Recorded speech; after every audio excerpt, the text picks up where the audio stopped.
Here you can find videos on income tax, English speaking, government schemes, Excel tricks, share trading, and many more videos on useful topics. So please do subscribe and press the bell icon. नमस्कार दोस्तों, स्वागत है आपका हमारे YouTube channel 5 minutes learning पे। आज मैं आपके लिए लेकर आया हूँ नई वीडियो में कैसे करें सैलरी की रिटर्न फाइल। आप खुद भी अगर आपके पास फॉर्म 16 अवेलेबल है तो आप घर बैठे इजीली रिटर्न फाइल कर सकेंगे सिर्फ 10 से 15 मिनट के अंदर ही।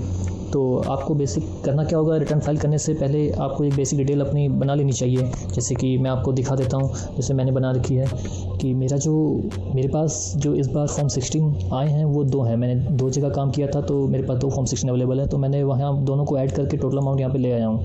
जो फॉर्म 16 के अकॉर्डिंग मेरी ग्रोस सैलरी जो बन रही है वो ये है, एंड जो भी मुझे ATC में जो भी मेरी इन्वेस्टमेंट है वो कुछ इस तरह से है। तो मैं ये यहाँ पे ले आया, जो भी मेरा सेविंग का इंटरेस्ट है, FD का इंटरेस्ट है। इससे क्या होगा कि रिटर्न फाइल करते समय मुझे काफ़ी आसानी होगी फिगर्स को रिटर्न के फॉर्म में फिल करने के लिए। तो आप भी ऐसा करें तो आपके लिए बेटर होगा। अगर आप डायरेक्ट नंबर डालना चाहते हैं तो भी कोई इशू नहीं। मैं आपको थोड़ा फॉर्म 16 दिखा देता हूँ। तो ये 110251 आपकी जो सैलरी आपको रिसीव हुई है, आफ्टर दैट जो भी एडजस्टमेंट है 17/2 17/3 के अंदर, वो टोटल एडजस्टमेंट होकर आपको जो सैलरी यहाँ फिगर आएगा, आपको उस फिगर को अपना ग्रोस सैलरी मान के आगे बढ़ना है। देन अकॉर्डिंगली आपको जो मिलता है आपके फॉर्म 16 में सब अवेलेबल होगा। आपको वैसे की वैसे फिगर हम डायरेक्टली जो भी हमें एम्प्लॉयर से रिसीव हुई है सैलरी, हमें डायरेक्ट हम अपने फॉर्म में फिल करेंगे।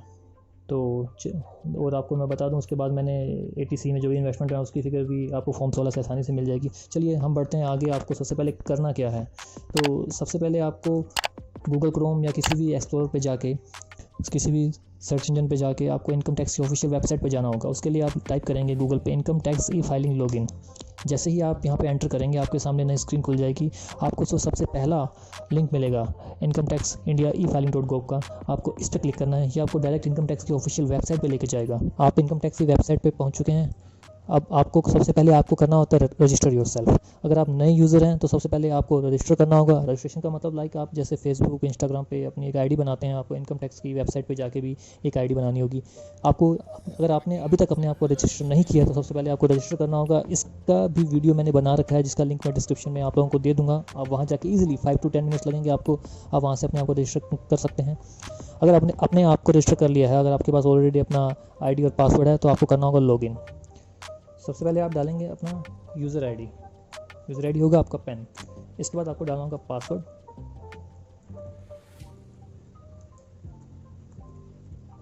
देन आपको फिल करना होगा कैप्चा।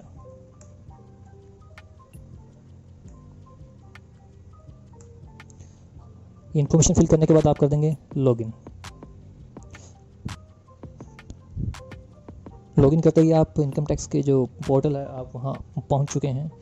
आपको इसके लिए सबसे पहले आपको फॉर्म सिलेक्ट करना होगा कि आपको कौन सा फॉर्म फाइल करना है। जो सैलरी रिटर्न के लिए अगर आपकी मेन इनकम सैलरी की है एंड सैलरी के साथ आप इंटरेस्ट या FD का इंटरेस्ट आपको मिलता है, तो आपको ITR 1 फाइल करना होगा यहाँ पे। तो फॉर्म फिल करने से पहले आपको, अगर आपका TDS डिडक्ट हुआ है, वैसे तो आपको उसकी डिटेल फॉर्म 16 में मिल जाएगी। फिर भी अगर आप क्रॉस वेरीफाई करना चाहते हैं तो आप माई अकाउंट में जाके व्यू फॉर्म 26AS में अपना TDS वेरीफाई कर सकते हैं। इसके लिए भी मैंने एक सेपरेट वीडियो बना रखी है, आप वो भी जाकर देख सकते हैं और अपना TDS क्रॉस वेरीफाई अपने फॉर्म 16 से कर सकते हैं। बेटर रहेगा कि आप ये एक्टिविटी कर लें बिफोर फाइलिंग रिटर्न। मैंने वेरीफाई कर चुका तो मैं इसके बारे में आपको नहीं बताऊँगा, आप सेपरेटली इस वीडियो में जाके इसको आप देख सकते हैं। तो आपको यहाँ क्लिक करना होगा filing of income tax return पे। तो सबसे पहले आप अपना असेसमेंट ईयर सेलेक्ट करेंगे। अभी जो मैं रिटर्न फाइल करने जा रहा हूँ ये फाइनेंशियल ईयर 19-20 जो भी रिसेंटली मार्च 20 निकला है, तो इस फाइनेंशियल ईयर की रिटर्न हम फाइल करने जा रहे हैं। तो मैं आपको बता दूँ, इनकम टैक्स के अंदर हमेशा एक ईयर वो लोग चलते हैं आगे हमसे। अगर हम फाइनेंशियल ईयर 19-20 की बात करते हैं तो वो लोग उसे असेसमेंट ईयर 20-21 बोलते हैं।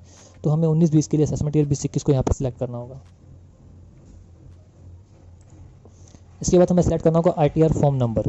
तो जैसा कि मैंने आपको बताया था कि हम सैलरी रिटर्न फाइल करने हैं, और सैलरी रिटर्न के साथ अगर आपकी income, interest, FD other income है तो आप ITR 1 से काम चला सकते। फॉर्म ITR 1 सेलेक्ट करने के बाद हम सेलेक्ट करेंगे फिलिंग टाइप, कि हम रिटर्न क्या फाइल कर रहे हैं, ओरिजिनल या रिवाइज। यहाँ पे एक ही ऑप्शन है तो हमें कोई ज़्यादा मैटर नहीं करेगा ये वाला ऑप्शन।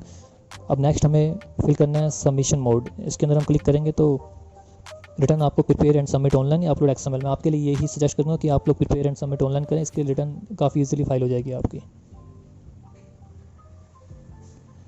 ये 4 आपको फिल करने के बाद आप नीचे बढ़ेंगे।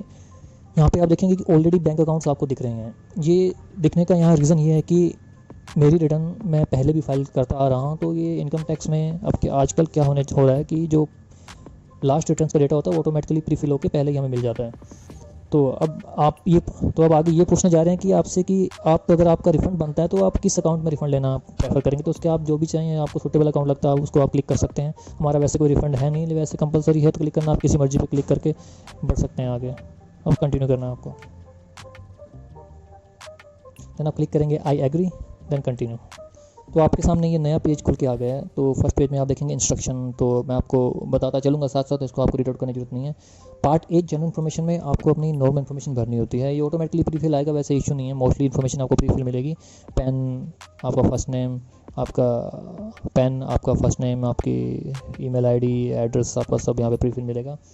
देन अगले ऑप्शन में आप देखेंगे, अगर आपको नीचे आना है नेचर ऑफ एम्प्लॉयमेंट, आपको ये फिल करना होगा।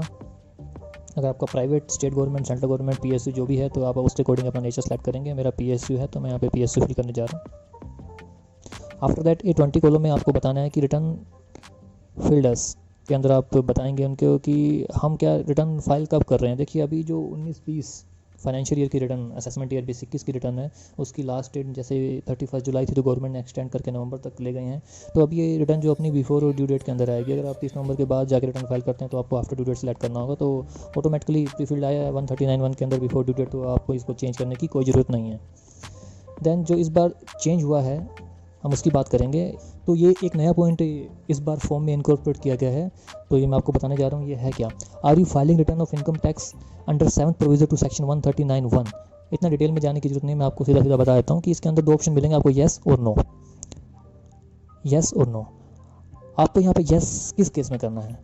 आपको नीचे 3 केस दे रखे हैं कि अगर आपने have you deposited amount exceeding 1 crore और more in current account during the previous year. अगर आपने प्रीवियस ईयर में 1 करोड़ से ज़्यादा अगर आपने करंट अकाउंट में डिपॉजिट करवाया है तो ऊपर वाला यहाँ पे यस करना पड़ेगा आपको, और यहाँ भी यस करना पड़ेगा आपको, अमाउंट यहाँ मेंशन करनी पड़ेगी। सेकंड, अगर आप फॉरेन ट्रैवल करने गए थे और 2 लाख आपने फॉरेन ट्रैवलिंग पे एक्सपेंस किया है, इफ़ यस देन आपको यहाँ पे यस और अमाउंट फिल करनी पड़ेगी। थर्ड, अगर बिजली का बिल, इलेक्ट्रिसिटी का बिल प्रीवियस ईयर में 19-20 फाइनेंशियल ईयर में अगर आपने 1 लाख से ज़्यादा कंजम्पशन की इलेक्ट्रिसिटी उसका बिल पे किया है तो आपको यहाँ पे यस करना पड़ेगा और यहाँ पे अमाउंट फिल करनी पड़ेगी। इन तीनों में से अगर किसी में भी आप फॉल होते हैं, तीनों में से आपको कोई भी यस आता है तो ऊपर यहाँ यस आएगा, अदरवाइज आपको यहाँ पे नो करके बढ़ना है आगे। हम यहाँ पे सेव ड्राफ्ट करेंगे, देन हम चलेंगे हमारे नेक्स्ट पेज पर जो कि computation of income and tax. अब यहाँ हमें बतानी होगी अपनी सैलरी। अब हम सैलरी की बात करेंगे, सैलरी एज पर सेक्शन 71। तो जैसा कि मैंने आपको बताया था सैलरी के बारे में, मैं ऑलरेडी डिटेल सैलरी की फिल करके लेके आ चुका हूँ एक्सेल शीट पे, तो मैं वहीं से नंबर कॉपी पेस्ट करके यहाँ फिल कर दूँ और डायरेक्ट यहाँ मैं इसको पेस्ट कर दूँगा। मेरा जो मैंने आपको फॉर्म 16 दिखाया था उसमें जो भी सैलरी एज पर सेक्शन 17(1) थी, अगर आपके 17(2) 17(3) में भी फिगर आ रहा है तो आप अकॉर्डिंगली नंबर डालेंगे वैसे। देन आपको पता होगा कि सैलरी के लिए हमें 50,000 की स्टैंडर्ड डिडक्शन मिलती है जो कि आपके फॉर्म 16 में भी हो सकती है, तो आपको वो नंबर कहीं नहीं डालना है, ये फॉर्म अपने आप उसको पिक करेगा, ऑटोमेटिकली आपको यहाँ पे डिडक्शन मिलेगी। इसके बाद आपकी सैलरी कैलकुलेट होकर ऑटोमेटिकली यहाँ पे आ जाएगी, आपको आगे बढ़ना है। अगर आपकी हाउस प्रॉपर्टी से भी कोई इनकम है तो आप यहाँ पे दिखा सकते हैं, जो भी अगर आपकी कोई पर्सनल प्रॉपर्टी है, आपको उससे रेंट मिलता है तो आप यहाँ पे उसका नंबर भी आप यहाँ पे दिखा सकते हैं। देन अगला नंबर है इनकम, देन अगली इनकम आपको जो दिखानी है वो है अदर सोर्सेज। ये 100% श्योर हर पर्सन की इनकम होगी ये, इंटरेस्ट फ्रॉम सेविंग अकाउंट। तो इसकी अमाउंट भी हम ऑलरेडी हमारे पास कैलकुलेट करके हम ले आए थे।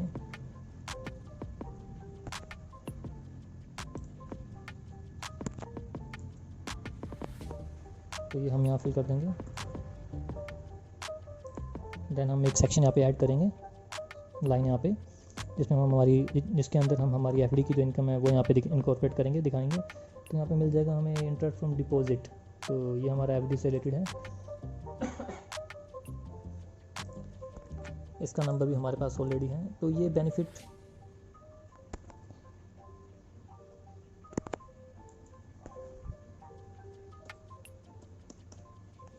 बेनिफिट मिल जाता है नंबर को, जितने भी अमाउंट्स है आप उसको एक एक्सेल शीट में बना लें तो थोड़ा फाइलिंग थोड़ी इजी हो जाती है काफ़ी स्पीड से। देन नेक्स्ट टर्म है हमारी ATC में जो भी हमारा नंबर है, तो ये नंबर हमारा है 18,000 का।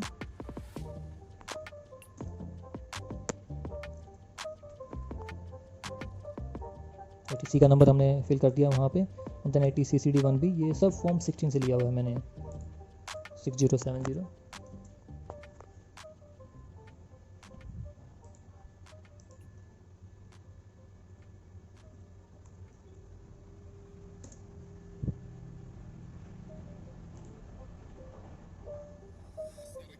यानी आपकी टोटल इनकम यहाँ पे कैलकुलेट होके आ चुकी है और टैक्स कैलकुलेट होके सब बन के आ चुका है। जैसे कि 5 लाख तक तो कोई टैक्स की लायबिलिटी नहीं मिलती है, रिलीफ के अंडर सब आ जाता है, तो आपकी यहाँ पे टैक्स लायबिलिटी तो कोई नहीं बनेगी यहाँ पे।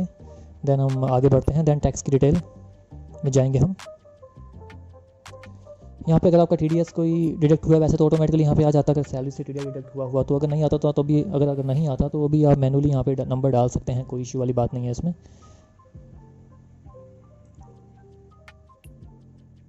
टैक्स पेड एंड वेरिफिकेशन, यहाँ पे आपका सारी कैलकुलेशन होने के बाद जो भी अगर आपका रिफंड बनता है या अमाउंट पेबल बनती है, यहाँ पे सब कुछ मिल जाता है। ये देखिए बैंक अकाउंट नंबर जो हमने इनिशियली दिखाए थे आपको। Then in the my capacity as, यहाँ पे आपको सेल्फ करना होगा। Then place from where you belong, और जहाँ भी आप करंटली अपनी जॉब कर रहे हैं।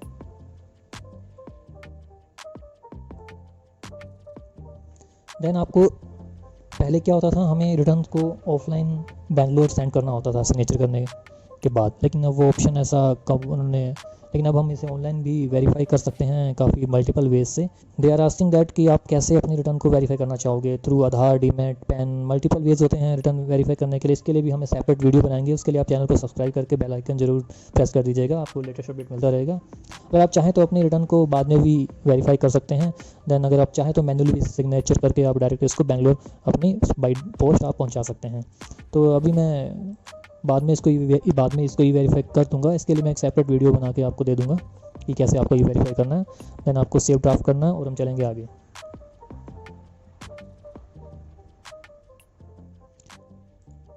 देन आगे schedule DI। Then schedule DI के अंदर मैं आपको बता दूं कि जैसा कि गवर्नमेंट ने नोटिफाई किया था कि आप अपने इन्वेस्टमेंट जो भी चैप्टर 6A के अंदर जो कि ATC एंड ऑल है, अगर आप मई जून जुलाई में भी करते हैं तो आप वो भी आपकी फाइनेंशियल 19-20 में कंसीडर की जाएंगी। उसकी डिटेल आपको अगर डालनी है तो आप यहाँ फिल कर सकते हैं। देन ATD के अंदर इसी अकॉर्डिंग अगर आपका ATD आपने कोई फैमिली का हेल्थ इंश्योरेंस, अपना हेल्थ इंश्योरेंस ले रखा है तो उसकी डिटेल आपको यहाँ पे फिल करनी होगी। देन नेक्स्ट ATG में अगर आपने कोई डोनेट किया है, लाइक अगर कोविड के लिए डोनेट किया आपने, या अगर किसी प्राइम मिनिस्टर रिलीफ फंड में, चीफ मिनिस्टर रिलीफ फंड में, तो आपको वो डिटेल यहाँ पे उसके लिए आपको डिडक्शन मिल जाएगी टैक्स में। अगर आपका ऐसा कुछ नहीं है तो आप डायरेक्टली इसे सेव ड्राफ्ट करेंगे और प्रीव्यू एंड सबमिट पर क्लिक करेंगे। इसके बाद आपके सामने ये पेज ओपन हो जाएगा। आप अपनी डिटेल को वापस से क्रॉस वेरीफाई कर सकते हैं कि आपने जो भी फिल किया है एक्यूरेट फिल हुआ है। आप जो भी अपनी डिटेल को अपने फॉर्म 16 से या जो भी आपने डिटेल बनाई थी उससे आप ई वेरीफाई कर लेंगे। उसके बाद आप क्लिक करना है सबमिट पे। ध्यान रखिएगा सबमिट पे क्लिक करने से पहले आप श्योरली अपनी डिटेल्स को वेरीफाई कर लें पहले, उसके बाद आपकी रिटर्न सबमिट हो जाएगी। तो आपकी रिटर्न यहाँ पे सबमिट हो चुकी है। अब जस्ट आपको इसको ई वेरीफाई करना होगा, वो आप सिंपल आधार से यहाँ क्लिक करके ई वेरीफाई कर सकते हैं। इसके लिए मैं सेपरेट वीडियो बनाऊंगा। इसके लिए प्लीज़ अगर आपको वीडियो अच्छी लगी तो चैनल को सब्सक्राइब कीजिए और वीडियो को शेयर कीजिए और बेल आइकन दबाना ना भूलिए। Thank you so much.